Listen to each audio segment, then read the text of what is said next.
환경, 우리의 삶 속에서 얼마나 두드러지게 나타나고 계시는지를 배우고 깨닫게 할 설교를 준비했습니다. 오늘은 BC와 AD 사이에 서 있는 한 사람으로서의 예수님에 대하여 선포할 때 미술과 영혼을 주고 나서 온전히 참으로 현실 속에서의 예수님을 깨달아 아는 귀한 시간이 되도록 역사 인도하실 줄 믿고 감사드리며 예수님 받들어 기도하옵나이다. BC와 AD 하면 뭐 이거 다 아는데 한번 또 짚어봅시다. 이게 예수 그리스도가 이게 탄생한 연도를 잘못 잡았어요. 이게 BC와 AD를 이렇게 만든 사람이 예수님이 탄생하는 걸 AD 0으로 잡으려고 했던 것인데 그렇게 마음먹고 잡았어 사실은. BC가 끝나는 데에서 예수님 태어난 날을 AD로 잡았다니까. 그런데 딱 잡고 보니까 예수님이 태어난 지 한 4년 5년 지나서 AD를 잡은 거예요. 계산착오가 지금까지 계산착오로 쭉 남은 거지만 예수님이 탄생한 것이 AD 1년으로 보면은 사실은 태어나고 나서 한 4년 5년 지났을 때를 기점으로 잡은 거야. 어쩔 수 없이 그냥 하는 거지만 뜻은 잘 알아. 예수님 탄생을 기준으로 해서 이게 BC냐 AD냐를 이게 말하자면 만든 거예요. 그래서 옛날 창조가 어느 때인지 모르지만 무한정은 옛날부터 예수님 태어날 때까지를 BC라고 해요. 비포 크라이스트라고 해요. 비포 크라이스트. 이게 예수님이 태어나기 전 이런 뜻이야. BC라는 뜻이.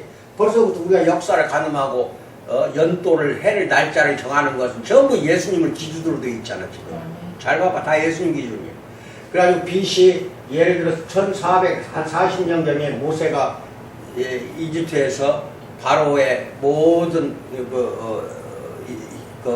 노예 생활, 바로 밑에 노예 생활하는 히브리 민족들을 끌고 나온 게 이때쯤이란 말이에요. BC. 이게 BC는 예 1000년 예를 들어서 이게 이제 솔로몬 왕 때야.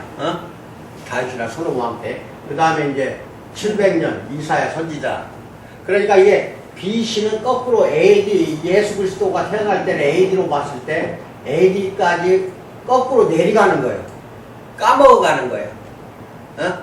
이게 600년, 500년 이런 식으로. BC 400년부터는 말라기 선지자가 다 끝나버리고 예수 태어날 때까지 400년 가까이가 암흑기야. 그 당시가. 암흑기란 건 뭐냐? 선지자도 나타나지도 않고 하나님의 음성도 들리지 않는 아주 그냥 절망 상태의 기간이 한 400년이 계속 되다가 예수님이 딱 나타난 거야. 예수님이. 그래서 이것을 AD로 잡은 건데 그래서 지금은 2018년이니까 여기 이 시점에 우리가 서 있는 거예요. AD 2018년. 이게 AD는 1년, 2년 뭐 이렇게 점점 많아지는 거지. 숫자가. BC는 숫자가 거꾸로 어떻게 줄어들어. BC는 줄어들고 AD는 늘어나는 거야. 이 BC는 이미 예수님 태어난 걸 끝나버린 거야. 끝나고 AD는 지금 예수님 태어난 날로부터 시작해서 이게 쭉 2018년까지 가고 있는 거예요. 그렇지? 그리고 어느 313년에 AD 313년에 로마 콘스탄틴 황제에 의해서 기독교가 공인이 된 거예요. 국가 종교로. 이게 313년이라면은 AD 약 33년에 예수님이 십자가에 못 박혀 돌아가신 것을 30년을 잡자. AD 30년. 이게 이때 예수님이 십자가에 못 박혀 돌아가신 거예요. 이게. 그로부터 313년까지 이 기간은 탄압시대야. 박해를 어마어마하게 받은 거야. 바울도 이때 죽었고 베드로도 이때 죽었고 12사도가 요한사도만 빼고 다 죽어버린 거예요. 순교당했다 이 말이에요. 그리고 313년에 기독교를 공인 종교로 국가 종교로 인정을 받아가지고 이제는 오로지 기독교만 이렇게 발전시켜 나가야 되는데 로마 카톨릭을 인정을 해주다 보니까 이방 종교까지 다 싸그리 같이 집어넣어 버린 거예요. 짬뽕이 돼버린 거예요. 지금 카톨릭은 태양신까지 온갖 신이나 신 그 당시 로마에 있었던 신들이 다 믿는 사람들이 들어와버린 거예요. 들어와버리니까 짬뽕 종교가 되어버린 거지. 이 로마 카톨릭이 순수한 기독교는 아니라는 거예요. 뭔 말인지 알아? 그러다가 1500년 초에 마르틴 루터에 의해서 종교 혁명이 종교 개혁이 벌어져 가지고 오늘날 초대교회 기독교와 모양새를 갖춘 이 교회가 다시 되찾은 거예요. 초대교회 때 그대로 순서를 해가지고. 그래가지고 결국은 지금까지 이르렀는데, 중요한 거는 이 역사 속에서 앞으로도 이제 계속 이제 진행이 되지만은 예수님이 어떤 흔적을 남겼냐 이거야.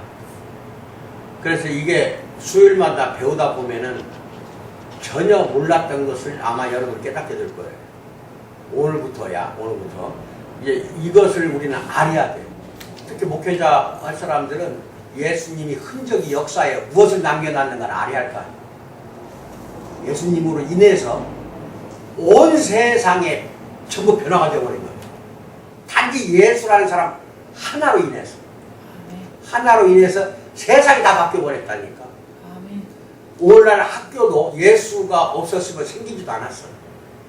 병원도, 고아원도, 모든 봉사단체니 뭐니 예수님으로 인한 그 영향으로 다 생긴 것이지, 예수님 없이는 역사 속에서 흔적을 찾을 수가 없어. 예수님 없는 역사는 거의 없다 이거야.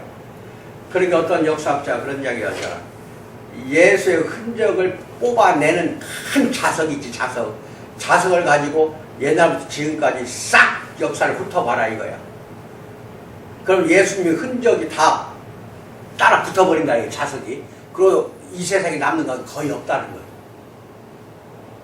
예수님이 눈에 보이지 않는 지금 이 시기에도 온 우주는 예수의 영, 성령으로 가득 찼기 때문에 부인하지 못하는 거예요. 모든 것은 거기서 이루어진 거예요. 오늘날 여성들이 막 평등을 부르짖고, 지금 광화문 이제 어디 해화동 예화 여기 뭐 여자들이 좀 난리를 치고 있잖아.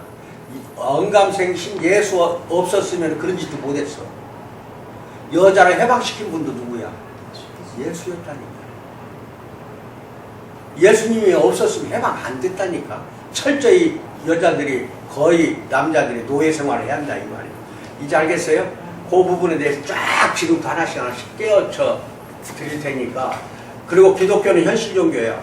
예수님 하나로 인해서 우리가 구원을 받는 것이 최고의 우리의 목적이지만, 구원받는 걸로 끝나는 종교가 아니야. 기독교는 현실 삶의 종교야. 그러니까 어디 수도원이나 막 신비스러워 막 어디 기도원에 들어가서 기도하면서 막 신비주의에 쏙 빠져들어가는 거, 이건 기독교가 아니에요. 절대 아니에요. 그거 알아야 돼. 현실 속에서 빛과 소금을 사회 허락한 건 누구야? 예수님이 왜 그것을 안 하고 어디 산속 기어 들어가고 기도원에 기어 들어가고 천주교처럼 수도원에 들어가서 거기서 명상이나 즐기냐 이 말이야. 즐기는 기독교가 아니라니까. 역사 속에서 살아 숨쉬는 기독교예요. 역사 속에서 교회가 마땅히 이 지역을 위해서 할 일을 못한다고 했을 때는 존재 가치가 없는 거예요. 존재해서도 안 되는 거고. 예수님이 그렇게 했으니까, 영향을. 예수님 당시에 로마가 지배하고 있었을 때거든. 근데 로마에 탄압을 받았을 때에도 로마를 갖다가 물리쳐내기는커녕 로마의 압제를 물리치지 않았다 이게 예수님이. 그러면서도 예수님의 영향으로 인해서 온갖 전제주의 국가, 소련같이 공산주의 국가, 무슨 국가들이 다 무너져 버린 이유가 예수님의 복음 하나 때문에 그런 거예요. 그걸로 인해서 다 무너지고 민주사회가 지금 싹 트기 시작하는 것은 다 예수님의 영향이다 이 말이에요. 그걸 여러분 분명히 알아야 된다. 그럼 어떤 목사가 쓴 책이야 이게. 책에서 내가 뽑아둔 거니까 읽어볼 테니까. 예수가 세상에 남긴 작은 흔적은 그가 죽은 다음날 홀연히 사라진 듯이 보였어. 십자가에 딱 못 박혀 죽을 때 얼마나 창피해. 발가벗겨가지고. 그게 싹 사라진 듯 보였다 이거야. 그러나 그가 인류 역사에 미친 영향은 지금까지 타의 추종을 불허한다. 어떤 누구도 예수님을 따라갈 수가 없다 이거예요. 역사에 미친 영향이. 그가 땅에서 사라진 뒤에 비로소 그의 비범한 영향력이 발휘되었고, 이게 사라진 뒤에 영향력이 나타나기 시작한 거예요. 살아있을 때 그 영향력이 미미했다니까. 오히려 바리새인들 이런 서기관들에게 자주 만찬을 일으키고 충돌을 일으키고 거꾸로 그들에 의해서 잡아 죽인 거거든. 잡혀 죽은 거거든. 근데 이제 살아있을 때 미미했지만 죽은 다음에는 완벽하게 세상을 뒤집어 놔버렸다 이 말이야 예수님이. 그래서 이 설교 주제는 바로 그가 인류 역사에 끼친 영향에 관한 거를 오늘부터 이제 한번 살펴보는 건데, 과거와 현재에 미친 이 영향을 제대로 본다면 기독교에 대한 각자의 종교적 입장을 떠나서 생각이 깊은 사람이라면 누구나 이렇게 묻지 않을 수가 없어. 이 사람은 누구였는가? 도대체 예수는 누구냐 이거야. 누군데 그 사람 하나로 인해서 세상 역사가 다 바뀌냐 이 말이야. 도대체 이 사람은 누구였는가? 이것을 당연히 이거 물어봐야 될 질문사항이라니까. 우리 기독교인들이든 불신자든 누구를 막론하고 이 사람은 누구였는가 한 번이라도 생각해보라는 거예요. 예술 역사의 중요한 목록들에서 빠뜨릴 만한 이유는 많아요. 아마 그중 가장 확실한 이유는 그가 살았던 방식 때문에 그렇게 빠뜨릴 수도 있었다. 예수는 신흥 정치가나 군사 지도자처럼 자신의 운동을 보란듯이 요란하게 떠벌리지도 않았어. 2000년 전에 가장 비참하고 무사한 사람들 찾아다니면서 눈물 닦아주고 고쳐주고 그랬던 분이야. 응?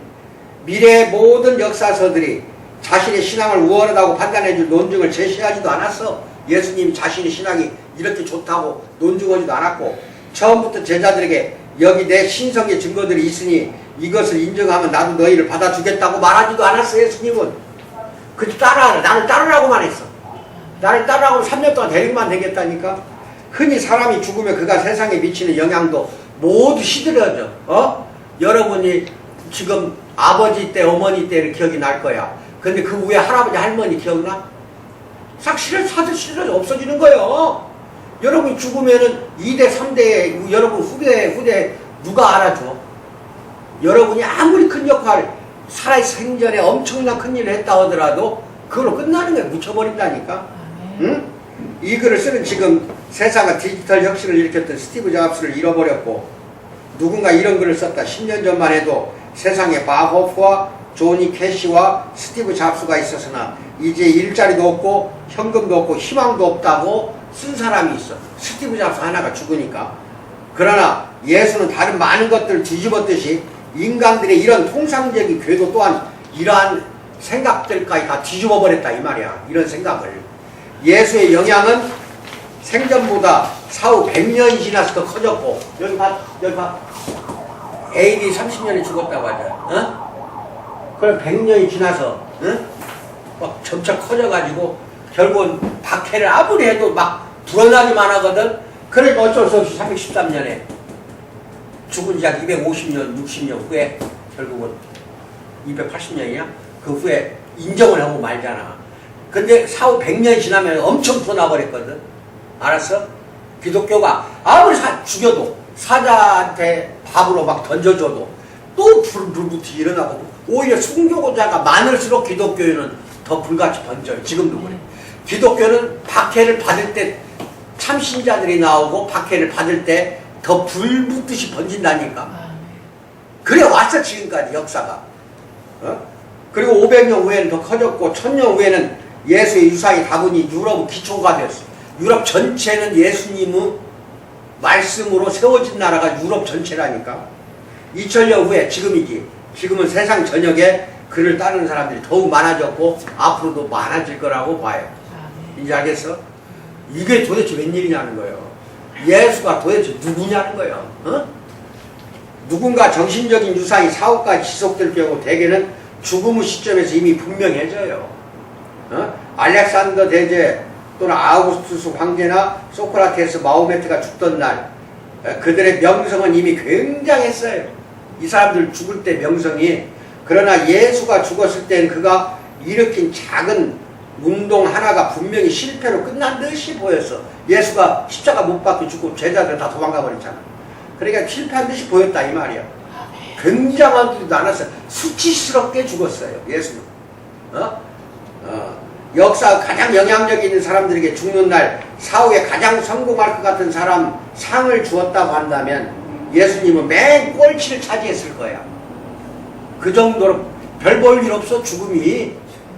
마호메트 이슬람교를 일으켰던 웅대했어. 웅장했다니까. 왕으로서 차지하는 것이 다 그래. 역사상 존경받을 만한 인물들은 엄청나게 호화롭게 말하자면 영광스럽게 죽어갔지만 예수는 영광스럽게 죽어간 것도 아니야. 비참하게 십자가에 못 박혔을 뿐이야. 뭐 말인지 알아요? 그걸 잘 기억을 하고 그거를. 그런데 이 세상을 다 뒤집어 엎어버렸잖아. 거꾸로 그런 예수가 사람들은 그의 삶과 그의 가르침을 자연스럽게 이끌려갖고 결국 그를 따르게 되고 그는 사랑과 수용 정신으로 사랑과 수용 정신으로 비천한 곳에서부터 그의 역사를 시작했어요. 아주 비천한 환자들, 가난한 사람들, 또 어린아이들, 과부, 창녀 또는 세리 같은 죄인들 이것으로 친구가 되어버린 거예요. 거기서부터 역사가 시작이 됐다니까. 이후 각자에게 남은 것은 어떻게 반응하냐 뿐이야. 어떻게. 그는 일부러 로마와 정면 충돌하는 길을 택했다니까. 선택을 했어. 로마를 뒤집어 엎은 게 아니라 충돌하는 길을 걸어갔다 이 말이야. 그것은 날벌레처럼 으스러질 수밖에 없는 길이었어.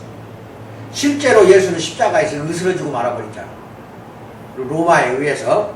그러나 그의 인생과는 지금도 인류를 매혹시키고 수많은 지금 도전을 낳고 있어. 엄청난 도전을 낳고 있어.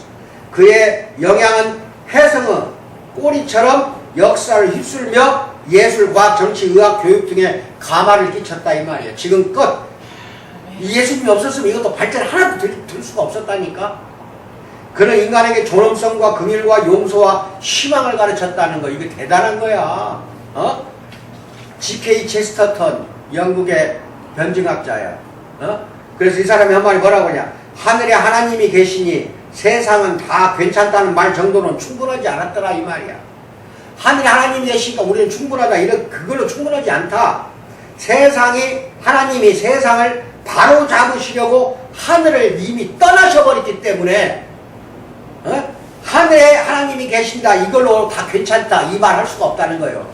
즉 2000년 전에 예수님이 하늘에서 이 세상에 온 거는 이 세상이 잘못된 것을 바로 잡으려고 내려버렸던 거예요. 이거를 잘 기억을 하고. 그래서 역사가 지금 싹 예수님으로 인해서 바뀌어버린 거예요. 다 바뀐 거라니까 지금. 첫째, 결코 떨쳐버릴 수 없는 사람이다 이 말이야. 예수는 역사상 가장 친숙한 인물이에요. 그가 세상에 미친 영향은 어마어마하며 결코 우연이 아니더라 이 말이야. 위인들은 때로 불멸의 존재로 남고자 자기가 세운 도시에 자신의 이름을 붙이곤 했어요. 예를 들어 고대 세계에서 알렉산더 대왕, 그리스의 대왕이지. 그 명명한 알렉산드리아, 이집트에 있어. 지금도 있어. 도시 이름이야. 황제가 자기가 정복한 도시에다가 자기 이름을 붙인 거야. 알렉산드리아. 또 황제가 명명한 가이사랴. 예수님 당시에 유대 지방이 가이사랴 빌립보라는 동네가 있어. 이 가이사랴라는 것은 가이사라고 해서 로마 황제 이름이야. 이런 도시가 즐비했는데 반면에 예수는 생전에 자기 이름으로 된 도시도 없고 생전에 누워서 잠자리도 없었다니까. 집이 없었다니까. 거처가 어떻게 집도 없는 사람이 이 세상을 쓸어버렸을까. 다른 황제들은 자기 이름을 따놓고 그 도시가 2000년이 지난 지금도 있는데 뭔 말인지 알아요? 예수는 거처도 없이 그냥 살다 죽었어. 예수님의 거처는 이 땅이 아니야. 하늘나라이기 때문에 이 땅에 집을 지을 이유가 없는 거지. 미국의 샌프란시스코 지역은 잘 들어. 일찍이 프란시스코라는 사람이 유명한 수도사야. 신부. 프란시스코라는 사람 이름을 따가지고 프란시스코가 이 사람 즉 예수를 따랐기 때문에 그 예수를 따랐던 프란시스코 이름을 따가지고 샌프란시스코라고 한 거예요. 샌이라는 것은 거룩하다는 뜻이야. 세인트. 거룩한 프란시스코. 그게 샌프란시스코야. 그러니까 예수 때문에 이 이름을 딴 거야. 미국에 또한 가보면은 주도가 이 캘리포니아의 주도가 세크라멘토야.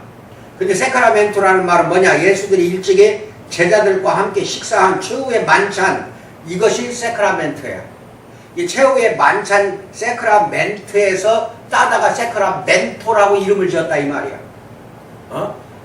도시 이름도 이 사람을 떠올리지 않고는 지도를, 지금은 유럽이 됐든 미국이 됐든 지도를 볼 수가 없다니까. 이 사람 이름을, 예수의 이름을 떠올려야만이 이것이 다 연결이 되는구나. 우리나라는 기독교가 늦게 들어왔기 때문에 그런 것이 하나도 없지만 미국은 이미 200년 역사가 300년밖에 안 되거든. 그때 기독교가 들어가고 세운 나라거든. 그러니까 전부 이름을 그렇게 지은 거예요. 얼마나 역사에 큰 영향을 주었으면은. 강력한 정권들은 흔히 세력을 구추려고 자신의 존재를 역법의 기준으로 삼았어.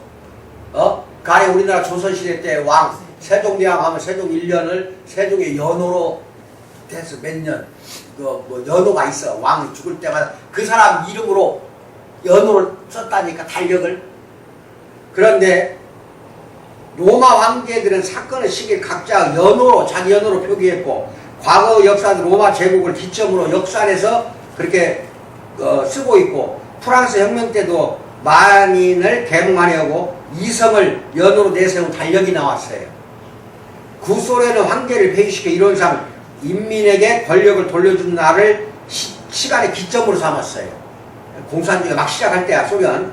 1920년대 구소련에서 신앙을 말살시켜 죽이기 위해 전투적 무신론자 동맹이라는 게 결성이 되고, 1929년에 발행된 잡지 표지에는 두 노동자가 진수레 속에 예수를 쏟아버리는 그림을 실어놨다니까.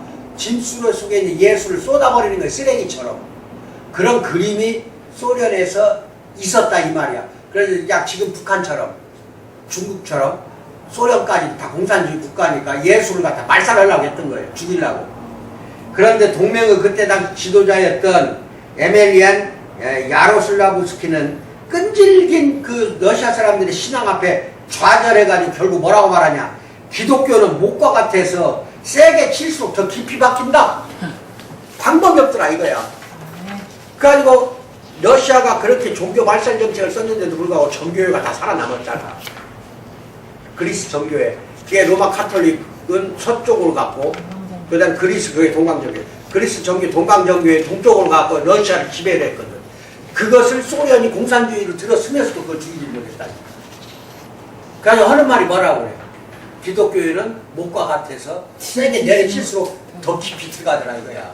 가슴 깊숙이 꽂히더라 이거야. 죽일 수가 없는 게 기독교더라 이거야. 그래서 결국 무너져 버렸잖아 러시아가. 한 장 넘겨. 예수가 세상에 자신의 역법을 강요했다는 생각은 누가 들어도 웃을 일이야. 예수님이 이런 거 AD, BC 쓰라고 했어?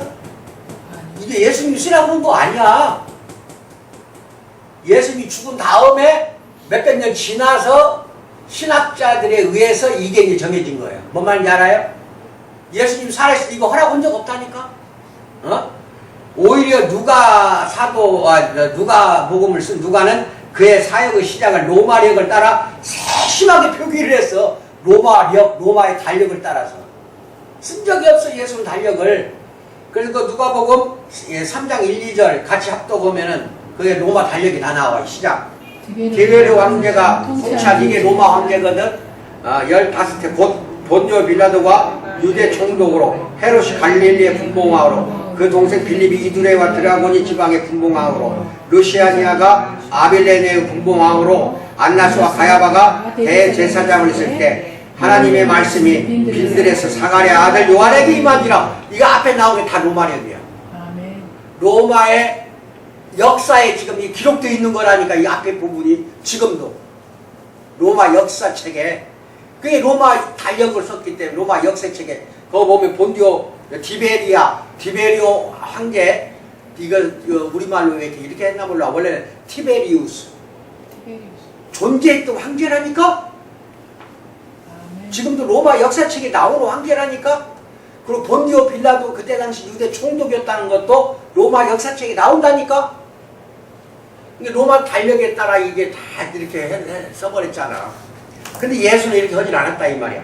예수님은 전혀 무명의 상태에서 아주 잠깐 동안만 대중의 주목을 끌었을 뿐이야. 하지만 오늘날 달력을 보거나 수표의 날짜를 쓸 때마다 확인하는 것이 있는데 적어도 연대 표기에 있어서만큼은 그의 지극히 짧았던 생애가 희한하게도 역사의 분수를 잃어버렸다니까. 이거. 오늘 달력은 다 AD로 표시되잖아. 아미노, 말하자면 도미노. 그래갖고 예수 이후에 또 예수 이전으로 구분을 지어가지고 달력에도 2018년 써졌잖아. 예수 탄생 후 2018이라는 뜻이거든. 이제 이해가. 이 역사 자체가 예수의 역사야. 예수의 역사잖아 지금. 근데 이 세상 믿지 않는 놈들은 자기 세상인 줄 알아. 근데 사실 알고 보면 예수님의 역사 속에서 살고 있는 거예요. 그게 BC와 AD라는 거예요. 이제 알겠어요? 그걸 잘 알아야 돼. 그 다음에 그거 보면은 유명한 사람들은 종종 자신의 정신적인 유산을 후대에 존속시키기 위해 다른 사람들에게 자기 이름을 붙여주어요. 성경에 보면은 헤롯이나 헤로디아라는 이름을 가진 인물들이 많이 나와요.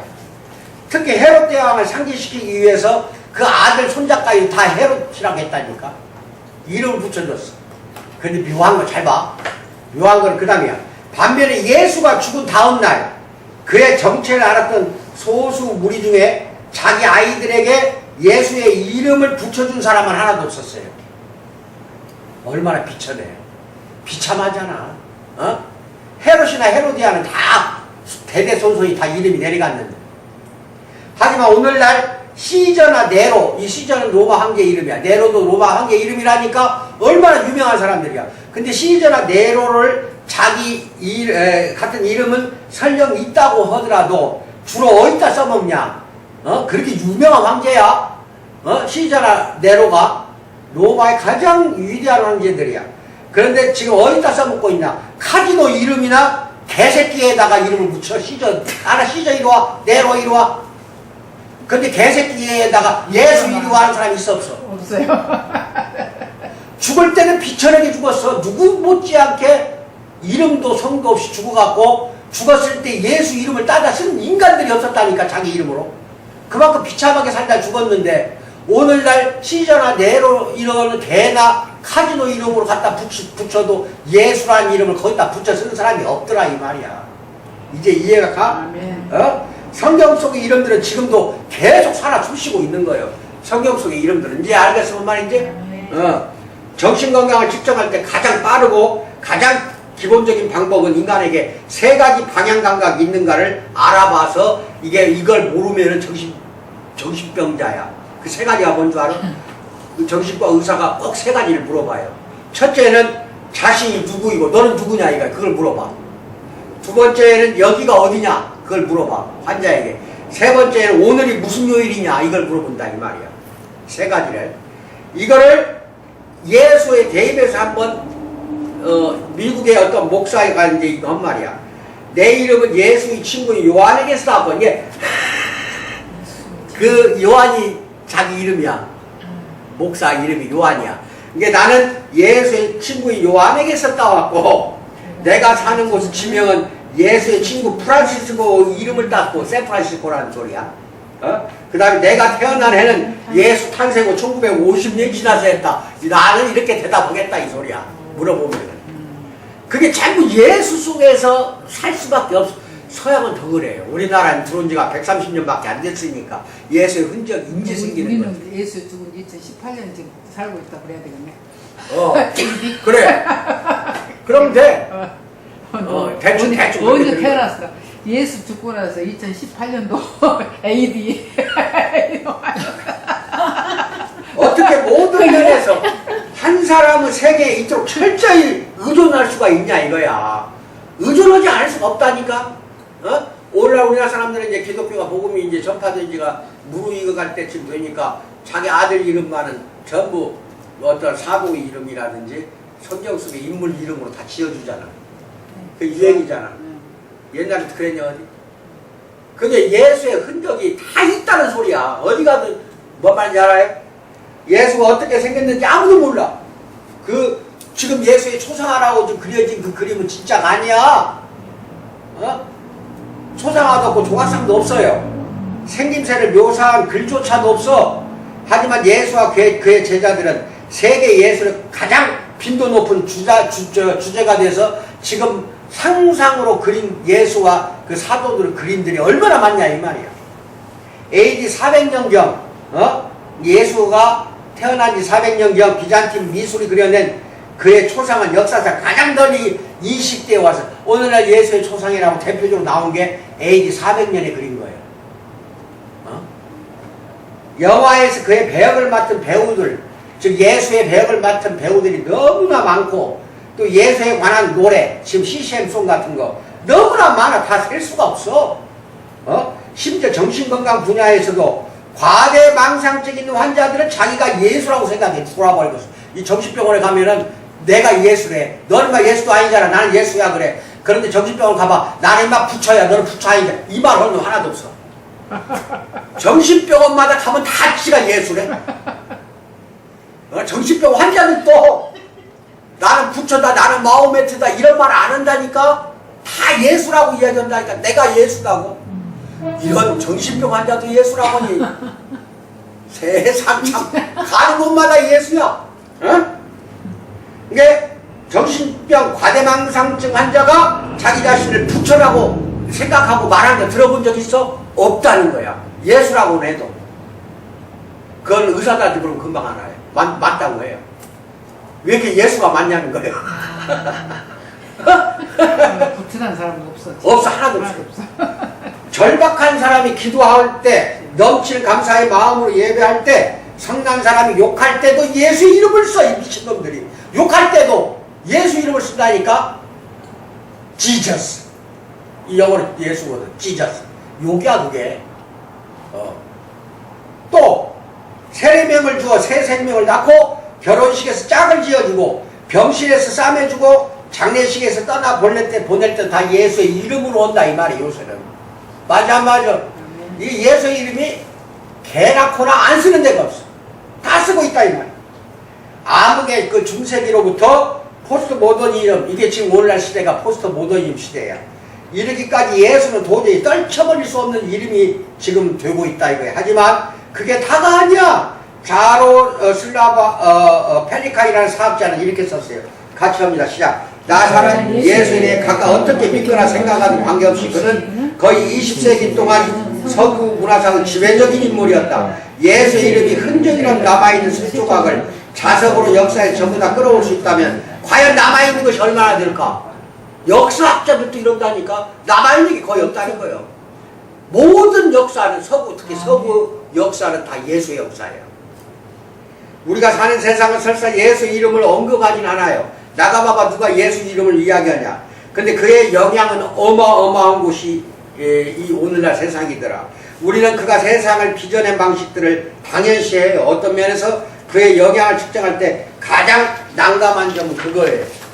G.K. 체스터턴은 그의 생애가 미친 영향을 측정하려면 최소한 기독교 안으로 들어가는 것이고, 자기가 이 살아생전에 미친 영향을 측정하려면 최선의 방법은 기독교 안으로 들어가는 거고, 두 번째, 기독교 안에 들어가면 자신은 기독교 밖으로 나가버리면 돼. 이게 기독교 안에 들어가서 기독교 밖으로 나가면 자기가 어떤 위치에 있는 걸 알 수 있다 이 소리야. 밖에서 보면은 우선 예수 덕분에 아이들을 보는 눈이 달라졌어. 이제부터 예수의 영향이 잘 들어야 돼. 아이들 보는 눈이 예수 덕분에 달라졌다니까. 역사가 오행 바뀌는 고대 세계에서 대개 자녀가 생후 8일을 될 때까지, 이제 애기 낳고 나서 지금 2000년, 3000년 전 이야기야. 고대 세계 4000년. 생후 8일이 될 때까지 이름을 지어주질 않았어. 왜 그럴까? 우리 어렸을 때도 그랬어. 호적이 늦게 올렸어, 일부러. 죽을 수도 있으니까. 많이 죽었어, 그때 당시. 그리고 그때까지는 영아를 살해하거나 어린아이를 죽이거나 포기, 즉 유기 버린단 말이야. 유기할 여지를 남겨준 거야. 특히 아이가 기형이거나 바라던 성이, 즉 남자가 아니고 여자가 태어났다 이 말이야. 그래서 성이 아닐 때에는 특히 다 갖다 버려버리고 죽였다 이거야. 그런데 이런 어린아이들이 내게 오는 것을 용납하라. 누가복음 18장 16절. 이 말씀하신 분을 따르는 사람들 때문에 이 풍습이 다 뒤바뀌어버린 거예요. 어린아이를 가까이 해라. 즉 용납하라. 가까이 오는 것을 막지 마라. 이 말 한마디 예수님이 2000년 전에 해버렸거든. 그러니까 이 말 예수 따르는 사람들은 다 어린아이들을 다 소중히 여기기 시작한 거야. 그래서 오늘날 어린아이들이 대우를 받는 거예요. 이것이 이 풍습, 어린아이를 죽이고 버리고 하는 풍습을 싹 바꿔버린 게 그럼 누구야? 예수님이야. 이거 잘 알아야 돼. 어마어마한 거야. 이게 앞으로 계속 배운다. 앞으로. 그것이 누구 영향 때문에 이 역사에서 이렇게 바뀌었는가. 이건 우리가 다 알아야 한다는 거지. 예수는 결혼하지 않았어요. 그러나 그가 여성을 대하는 방식은 그녀들의 향미에 꼭 맞는 공동체를 탄생시켜버렸어. 여자들에게 꼭 맞는 공동체를 탄생시켜서 교회라는 공동체를. 처음에 교회라는 공동체, 지금도 그러지만 여자들이 많았다니까. 여자들이 우수수 와서 교회, 초대교회 때 남자보다도 항상 여성의 숫자가 많아. 지금도 그래. 딱 그냥 예수님 말씀이 여자의 향미에 딱 맞는 거거든. 그래서 그리하여 여자들이 기록적인 숫자로 공동체에 들어왔고, 사실 교회의 적들은 바로 그 이유로 예수를 믿는 공동체를 비난을 했던 거예요. 여자들이 막 싹을 들어가 버리니까. 그래서 비난을 하고 아주 그냥 배척을 했어요. 성에 대한 예수의 가르침은 로마법에 강하게 배어있던 성적 이중잣대를 해체시켜버린 거야. 로마법에 여자도 사람도 아니었다니까. 유대법에도 그랬어. 뭐 말인지 알아? 근데 이것이 다 해체가 된 건 누구 때문에 그래? 예수님 때문에. 그래서 살아생전에 예수님을 따르던 여자들이 엄청 많았잖아. 그런데 여자들 그렇게 따르는, 그 당시 랍비는 하나도 없었다니까. 랍비는 여자들을 제자로 대다 가르치질 않았어. 남자들만 대다 가르쳤지. 여자들은 안뜰에만 들어가. 성전에도 안뜰에도 또 바깥뜰에만 있어야 돼. 여자들은 이방인들은 같이 바깥뜰에만 있어야 한다니까. 이제 이해가 가? 그렇게 여자들이 무시멸시를 당했던 그때 당시 예수는 오히려 여자들이 충성을 다했다니까. 죽는 날 무덤 찾아간 것도 여자가 먼저 찾아갔고, 그래서 남아서 끝까지 예수님 십자가 밑에 죽는 모습을 지켜봤던 것도 여자들이라니까. 잘 들어야 돼. 이 여성들이 있었기 때문에 예수님이 여성들을 그렇게 제자로 여겼다는 결론이거든, 어떻게 보면은. 그래서 그것 때문에 여성 해방운동이 벌어져 버린 거예요. 뭐가 벌어졌다? 여성을 여성답게 해방을 시킨 인물이 결국 예수라는 그 분이라 하는 것도. 예수는 책을 쓴 적이 없어. 여러분 지금 성경책에 예수가 쓴 거 있어 없어? 하나도 없어. 그 제자나 사도들이 쓴 거야. 그러나 뜻을 다하여 지성을 다하여 하나님을 사랑하라는 그의 부름은 학문을 매우 중시하는, 이제는 공동체를 갖게 됐다니까. 지성을 다해서 하나님을 섬기라, 이 말씀 하나 때문에 나온 게 학교야. 그래가지고 어떻게 해서 고대 세계가 무너지고 소위 암흑기가 찾아왔을 때 그나마 남아있던 학문을 이 작은 공동체가 보존을 했던 거예요. 이 교회라는 공동체가 보존하고 있었다니까. 암흑기에, 캄캄한 암흑기에. 그래가지고 암흑기가 지나서 바로 시작하는 운동은 뭐잖아? 각종 도서관을 낳게 되고 학문 조합을 낳게 되고 대학교를 낳게 돼. 결국 유명한 옥스포드, 케임브리지는 전부가 영국에 있었던 맨 처음의 대학교야. 가장 오래된 대학교. 그리고 미국의 하버드, 예일, 이거 다 기독교 대학교야. 이런 대학교가 사실상 서구의 학문이나 교육체제 전체가 예수를 따른 사람들을 통해서 태동이 된 거고, 130년 전에 우리나라에 들어왔을 때 선교사들이 맨 처음에 한 게 두 가지에 잘 봐. 학교 지었고 그 다음에 병원 지은 거예요. 내가 다녔던 전주 신흥고등학교는 학교 옆에가 뭐가 있어? 예수병원 있잖아. 같은 재단이야. 선교사 같이 지었어. 학교와 병원을. 왜 학교를 지어서 계몽을 시키고, 그때 당시에 이화여숙을 누가 들어갔냐? 여자들도 가르치게 된 이화대학교 그 전신이 다 누가 만든 거예요? 기독교 선교사들이 만든 거라니까. 선교사들이 여자들도 교육을 시켰다니까. 그래서 오늘날 우리나라 문명이 이렇게 빨리 없어진 거예요. 어디 가나 맨 처음에 설치한 게 뭐예요? 학교와 병원. 교회는 두 번째였다니까. 거꾸로 이걸로 들어간 거야, 이걸로. 그건 뭐예요? 예수님이 병을 고쳐주고 불쌍한 사람들 데려다가 그렇게 했고, 그 다음에 뭘 알아야 성경을 읽잖아, 성경을. 그러니까 문맹을 깨우쳐서 그렇게 교육을 시켜가지고. 그래서 사실 교회보다는 병원과 학교가 먼저 세워진 거예요. 그리고 이제 모여서 마을마다 교회가 이제 생기게 된 거예요. 이제 알겠어요? 그래서 130년 전에 선교사가 없었으면 우리는 캄캄해, 지금도. 미개한 나라였지. 예수는 공직에 앉거나 군대를 이끈 적이 없어요. 그는 자신의 나라가 이 세상으로 끝난 것이 아니라고 했어. 그의 삶은 처음부터 끝까지 법과 대립되고 항상 충돌이 됐어. 그런데도 그가 시작한 운동은 결국 황제 숭배를 다 없애버렸다니까. 황제 숭배 제도가 없어져 버렸어, 예수님 때문에. 그리고 마그나 카르타의 대헌장, 대장정이라고 해. 헌법이 만들어졌다니까, 예수님 때문에. 그리고 보통법과 제한된 정부라는 전통을 탄생시켰고, 즉 국가가 최고가 아니라는 그 개념이 생겨버린 거예요. 그리고 제국의 종교들처럼 정부 권력을 강화한 것이 아니라 정부 권력을 오히려 축소시켜서, 기독교가 반응이 되는 데는 정부 권력이 세질 못해. 그렇게 돼버렸다니까. 그래서 왕권이 다 무너져 버렸잖아. 왕이 다 없어져 버린 거예요, 황제라. 이 운동 덕분에 역사 속에 다음과 같은 표현이 생겨났다. 읽어 시작. 우리는 이를 자명한 진리로 천명하노니 만인은 평등하게 창조되었고 창조주로부터 양조할 수 없는 권리를 부여받다. 마그나 카타 대장정에 나온 거예요. 영국의 헌법책에 맨 처음에 나온 게 이거예요. 그래서 왕정이 무너져 버리고 오늘날 영국의 왕은 실권이 있어 없어. 그냥 상징적 왕으로 나와버렸잖아. 민주국가로 바뀌어버린 거예요. 그게 전부 왕권을 무너뜨린 거는 뭐야? 결국은 기독교였다는 거예요. 우리나라도 그때 일본의 조선시대 말기에 일본의 침략을 받긴 받았어도 사실 고종, 승종 그 이후로 왕권이 막 일본 침략기 때문에 없어졌다 어쩌다 하지만 내 생각은 그게 아니야. 그 무렵에 이미 기독교가 들어왔어. 들어왔을 때 왕 같은 것이 필요가 없던 때요. 우리나라도. 일본이 이 왕권을 없애지 않았다 해도 이미 없어져 버렸어. 기독교가 들어오면은 전부 권력이 줄어든다니까. 그거 우리들이 이 국민들의 권한이 이제 커지는 거예요. 그게 사람답게 사는 세상이잖아. 예수가 살았던 로마 제국은 화려했을지 모르지만 잔인했어.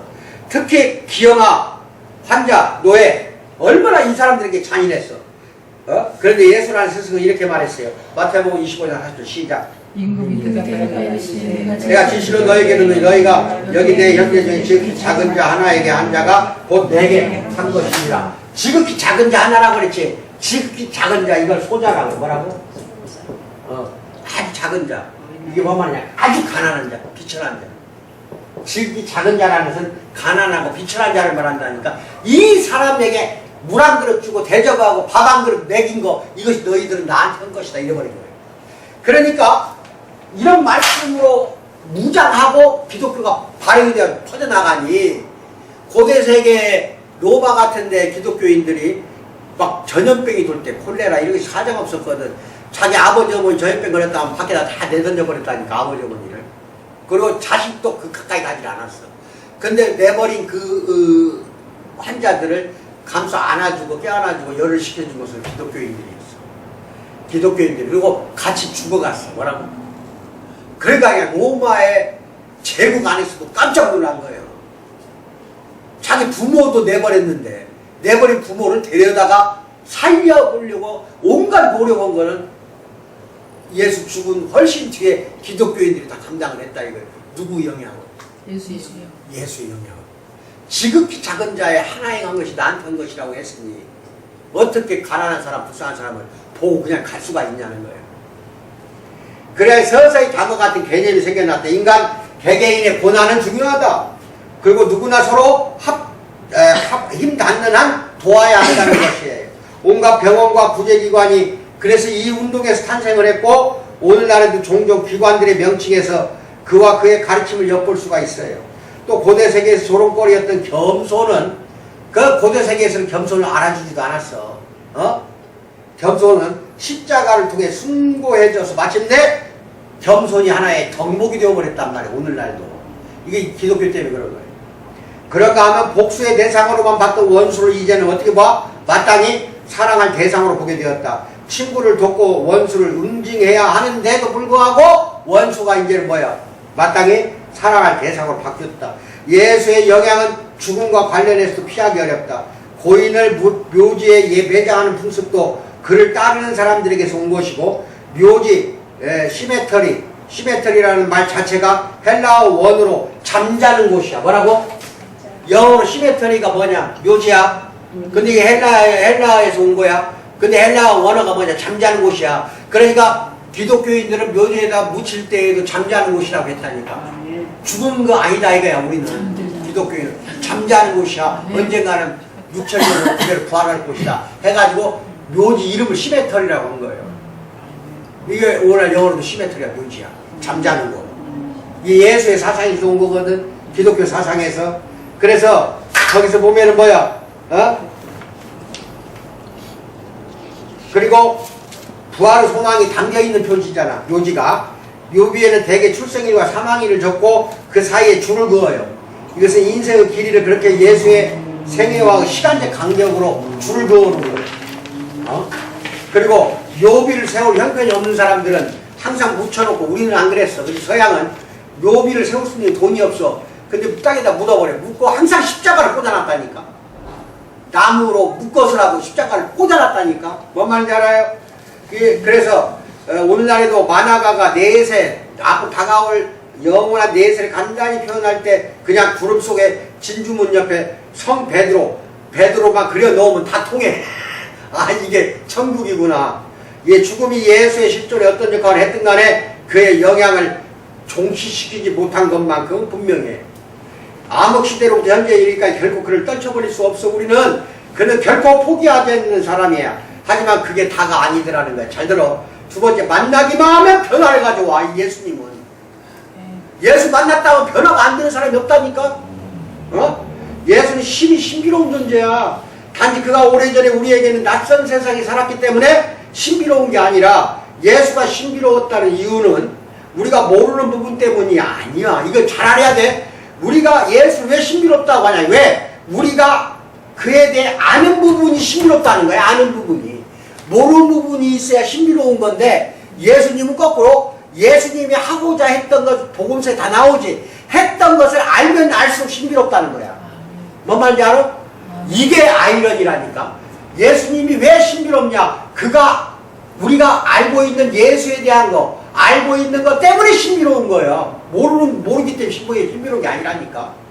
인간 안 그러지. 인간은 저 인간이 참 신비로워요 이렇게 이야기하는 거는 그 인간이 비밀이 많다는 뜻이야.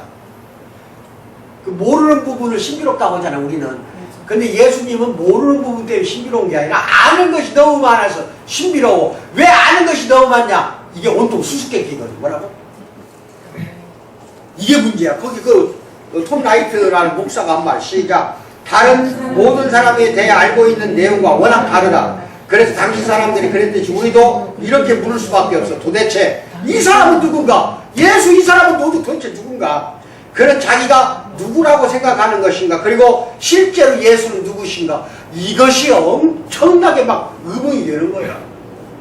그가 성인이 되어 하나님을 논하기 시작하자 사람들은 예수에 대해서 놀랐고 그의 부모마저 엄청 놀랐다는 게 누가복음 2장 47, 48절에 나와요. 이게 예수를 보고 놀랐어요. 그의 가르침을 듣고 어떤 사람들은 즐거워하고 어떤 사람은 경노하기도 했지만 언제나 동일한 반응은 뭐냐? 너나 할 거 없이 예수 싫어하는 사람도 놀랐다. 뭐라고? 예수처럼 말하는 게 권위가 있기 때문에 워낙에 놀라는 거야. 그냥 깜짝깜짝. 빌라도는 그를 이해하지 못했고 헤롯은 그에게 질문을 퍼부어댔어. 심지어 제자들조차도 3년 동안 혼란에 빠지곤 했다니까. 그래서 라이트는 이렇게 말해요. 목사가 시작. 당시에 그의 말씀을 들은 사람들은 그 사람이 말하는 것처럼 말한 사람은 이때까지 없었나이다. 요한복음 7장 46절. 뭐라고? 그 사람이 즉 예수가 말하는 것처럼 말한 사람은 이때까지 없었다 이 말이야. 그의 능숙한 연설 말투가 능숙해서 그런 게 아니야. 이렇게 말한 사람이 놀라웠던 이유가 이때까지 없었다는 이유가 예수는 당시 사람들을 수수께끼에 빠뜨렸고 지금도 우리를 수수께끼에 빠뜨린다니까. 돌아버리겠다니까. 복음서 예수 연구하면 연구할수록 수수께끼로 빠져들어가 미궁으로 들어간다니까. 도대체 끝이 안 보여. 알 수가 없는 존재야. 그 당시에도 그래서 2000년에 예수를 만난 사람은 전부 그냥 수수께끼에 그냥 쌓여버린 거예요. 지금도 예수를 알면 알수록 우리를 수수께끼라는 혼란에 빠지게 만든다 이거야. 예수가 역사에 미친 영향은 진짜 지금도 수수께끼야. 어떻게 이렇게 전 세계를 다 역사를 휘어잡을까? 수수께끼야. 아무도 그를 어떻게 생각해야 할지를 몰라요. 이것은 터무니없고 무의미한 수수께끼는 아니야. 예수의 생애를 이해하는 일은 꿈에서 깨어나는 일 같고 어려운 문제의 답을 듣는 일과도 같아요. 일단 이해하고 나면 늘 알고 있던 그게 답이라는 것을 나중에는 깨닫게 돼요. 또 그것은 낯선 길을 비추는 빛과 같아서 조심조심 그 길을 따라가면 마침내 집에 다다를 수는 있어요. 조심조심 따라가면은 수수께끼지만 풀어줄 수 있는, 즉 풀리는 수수께끼다 이거야. 예수는 좀처럼 규정하기 어려운 존재입니다.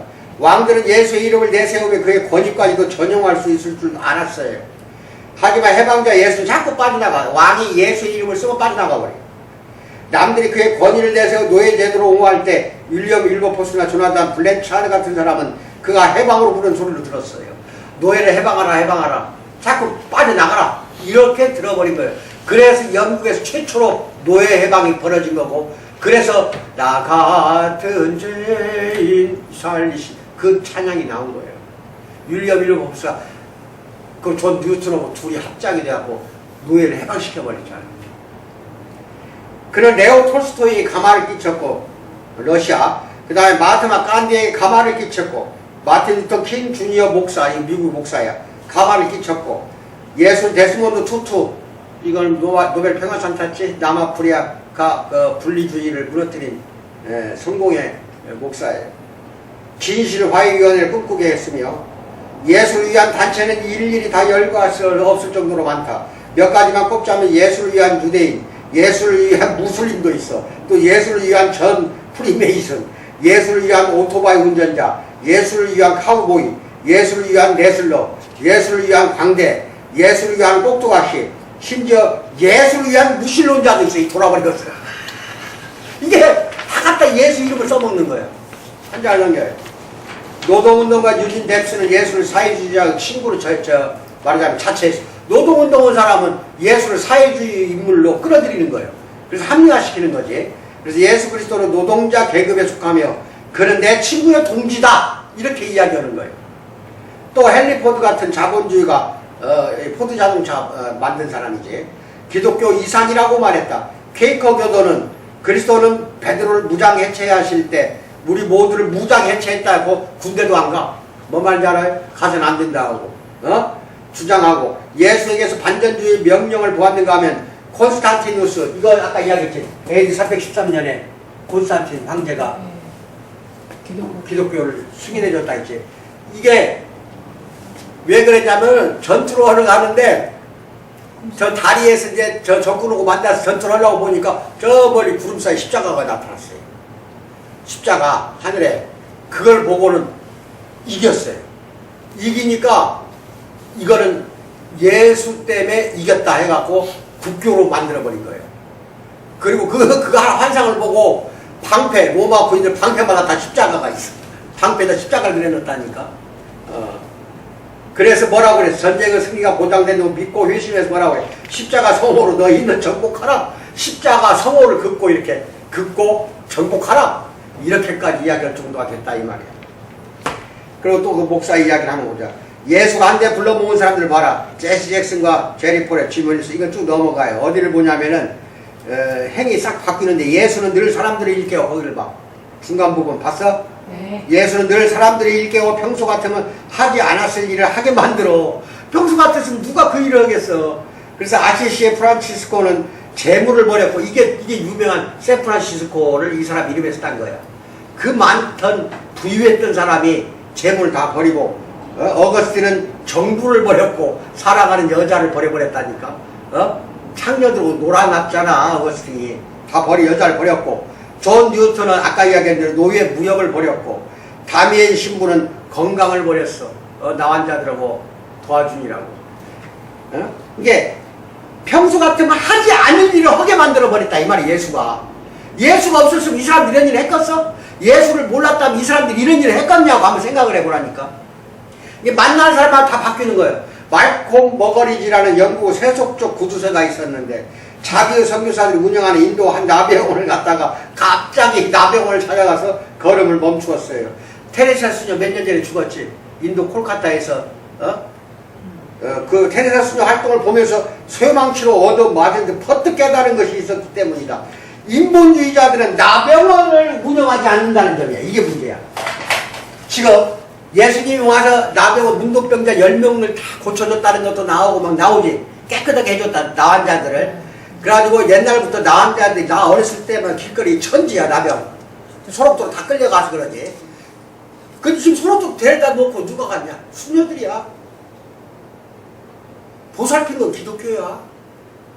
그러니까 나환자들이 전 세계에 많았는데 인도는 지금도 많아요. 지금도. 근데 인본주의자들, 예수 믿지 않는 인본주의자들은 나환자 병원을 운영을 안 한다니까. 이것같이 지저분한 게 없잖아. 쥐가 와서 뜯어먹어도 몰라. 신경 감각이 없습니다. 자다가 보면 손가락이 다 4개가 다 없어져. 쥐가 와서 뜯어먹은 거야. 뜨거운 난로를 갖다 만져도 이글 타는데도 모른다니까. 그러니까 온몸이 문드러 써가는 이 나환자들을 누가 좋아하겠어? 이 인본주의자들이 세운 나환자 병원은 이 세상에 하나도 없어요. 그럼 누가 세웠어? 그게? 기독교였어. 기독교가 가는 곳마다 나환자 병원이 생겼다니까. 이제 알겠어요? 네? 그걸 놓고 망치 얻어맞은 듯이. 그래서 예수는 아무도 알 수 없는 사람이야. 하지만 그게 다가 아니다. 세 번째, 과연 이 모든 것이 우연일까? 한번 생각해 보자는 거예요.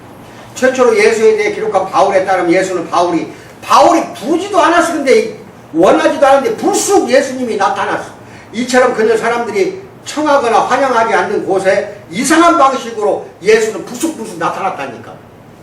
바울이 오라고 오지도 않았어. 예수 담에색 도착 걸어가다가 몇 명 친구들하고 같이 가다가 나타나갖고 그냥 하나 별빛을 보고 눈이 뭐라고 엎어져 버렸잖아. 그래서 예수 음성을 들어버렸잖아. 거기서 만났잖아. 그래서 확 잡아 돌려놔버리잖아. 소설가 메리카는 평생 불가지론자였어. 불가지론자는 뭐냐? 인간의 이성이나 경험으로 알 수 없는 것은 모른다가 정답이다 이거야. 더 이상 나가지 말라는 거야. 경험이나 이런 걸로 이성으로 알 수 없는 것은 모르는 것이다 이 말이야. 토마스 헉슬리라고 영국의 그 사상가가 한 말이 그게 불가지론자야. 그러니까 이건 불가지론 믿는 사람들은 무신론자나 똑같은 거예요. 무신론자는 신이 없다고 하는 사람들이고 불가지론자는 신이 있다 하더라도 나는 모른다는 사람이에요. 나는 모른다는 것이 뭐야? 이성으로 모른다 이 소리니까 결국 그것도 무신론자거든. 평생 메리카는 불가지론자였어. 무신론자. 그녀의 어머니는 7번 결혼했고 메리의 장난감을 불태웠고 메리를 칼로 찔러 죽이려고 했다니까. 어머니가 이런 못된 가정에서 컸어. 메리카는 만성 알코올 중독자였어. 예수를 만나리라고 꿈에도 생각하지 못했던 그녀는 이렇게 뒤돌아보면서 뭐라고 말했냐? 내가 무릎 꿇고 묵주 기도를 올리거나 고의 실에서 죄를 털어놓게 될 거라고 누가 1년 전에 말했더라면 나는 배꼽이 빠지게 웃었을 것이다. 차라리 나는 스트릿 댄서나 국제간첩이나 마약 밀매업자나 암살자가 되기가 더 쉬운 사람이었다. 그런데 확 바뀌어버린 거예요. 예수 만난 뒤부터. 뭐 말인지 알아 이제? 이런 사람이 예수는 스승이지만 단지 스승으로 끝난 사람은 아니야. 그런 자신이 어느 스승들과 다른 방식으로 뭔가를 공표했거나 발견했거나 도입했다고 주장을 했다 이 말이야. 펠리칸이 말했듯이 유스티아누스 황제가 콘스탄티노플에 소피아 성당을 짓고 지금도 있어. 소피아 성당이. 요한 세바스찬 바흐가 나단 쪽 이사고 작곡한 거 이것도 뭐야? 무신론자야. 그냥 단지 어느 위대한 스승이나 심지어 사상 최고 스승을 위하여 한 일이 아니다 이거야.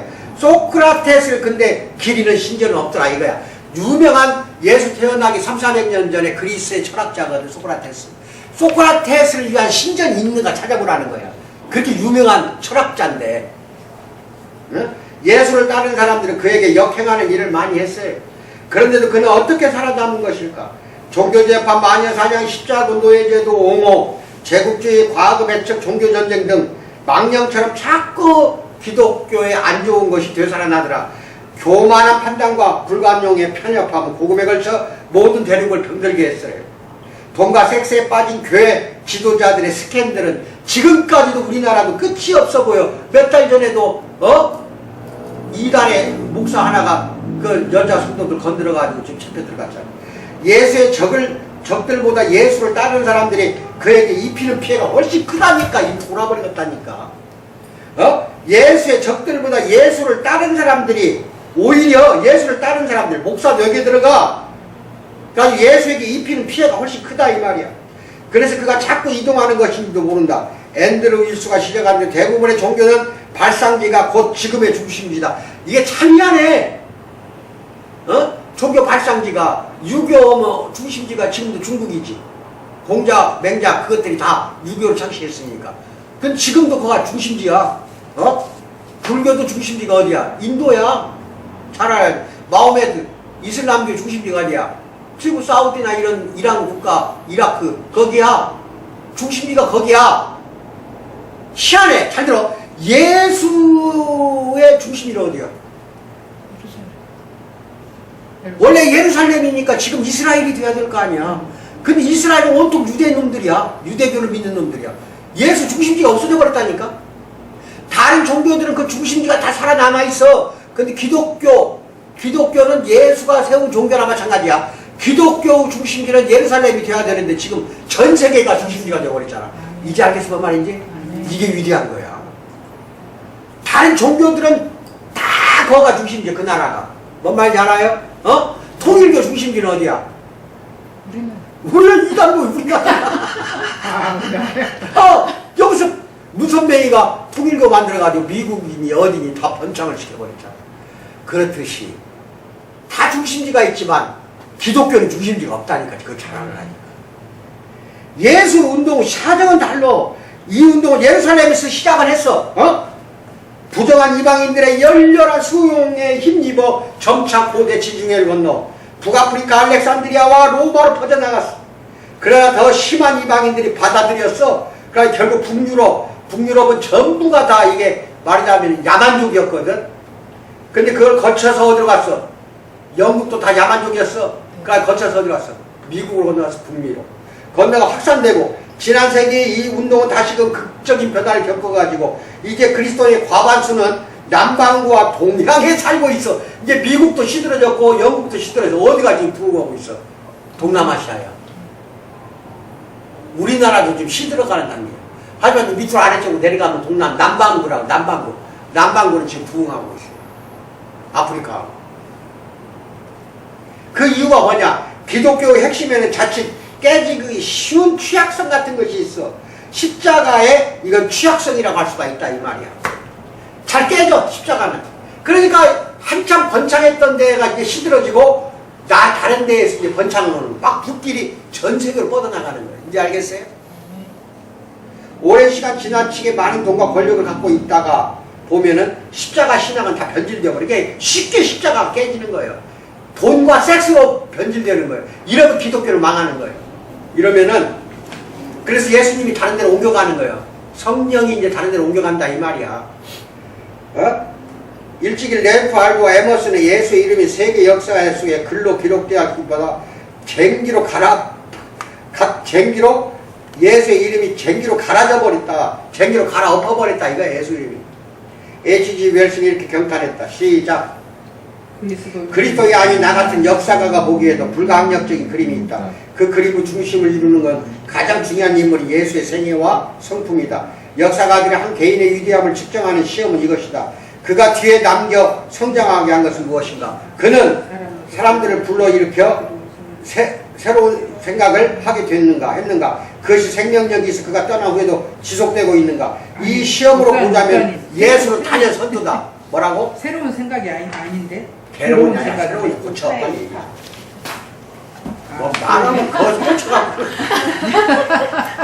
한장 늦게 빨리.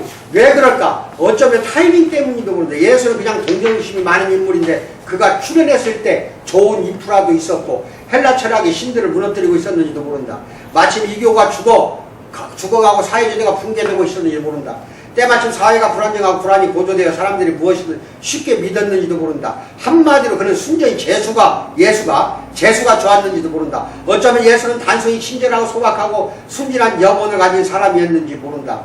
좋은 어머니 밑에서 자랐고 마리아 따라하기 좋은 대사를 말하는 재주가 있던 그가 하필 그때 그 자리에 있었는지는 모르겠다 이 말이야. 역사 속에서 그가 차지하는 위치는 어쩌면 신기한 우연인지도 모른다 이 말이야. 하지만 어쩌면 그렇지 않을지도 모른다. 이게 수계. 기대하시라. 대복마. 그저 수수께끼잖아. 이 세상을 다 바꿔버리자. 그런데도 예수를 안 믿어? 이 세상 다 바뀐 것을 부정 못해요. 왜? 역사로 다 나타나는 거니까. 이해가 가? 벌써 세상이 이 세상 세월이 흐르는 거 시간이 흐르는 것도 예수가 다 통제하고 있는 게 하나님이. 네. 그러니까 만난 사람마다 다 바뀔 수밖에 없어. 예수를 진정으로 만나는 참된 성도들은 그게 거듭남이라고 해. 중생이라고 해. 반드시 바뀌게 돼 있어. 그렇게 7년 동안 다니면서 안 바뀌는 것 봐. 안 바뀌는 사람. 예수를 못 만나서 그래. 성령이 씨는 들어온 줄 알아. 안 들어가서 그런 거예요. 성령이 들어가면 반드시 100% 바뀌게 돼 있어. 알아요? 기도합시다. 사랑의 하나님 아버지 참으로 감사합니다. 우리 사랑하는 원석들 이제 예수를 만나 참되게 거듭난 인생이 사는 사랑하는 성도들 되도록 항상 성령 충만 은혜 가운데서 이들을 붙잡아 주시고 우리 예수 그리스도가 이 세상 역사에서 참으로 주권자임을 알게 해주신 은혜에 감사드립니다. 모든 것 하나님 섬기는데 부족함이 없도록 도와주실 줄 믿고 감사드리며 예수님 받들어 기도하옵나이다. 아멘. 주기도를 마칩니다.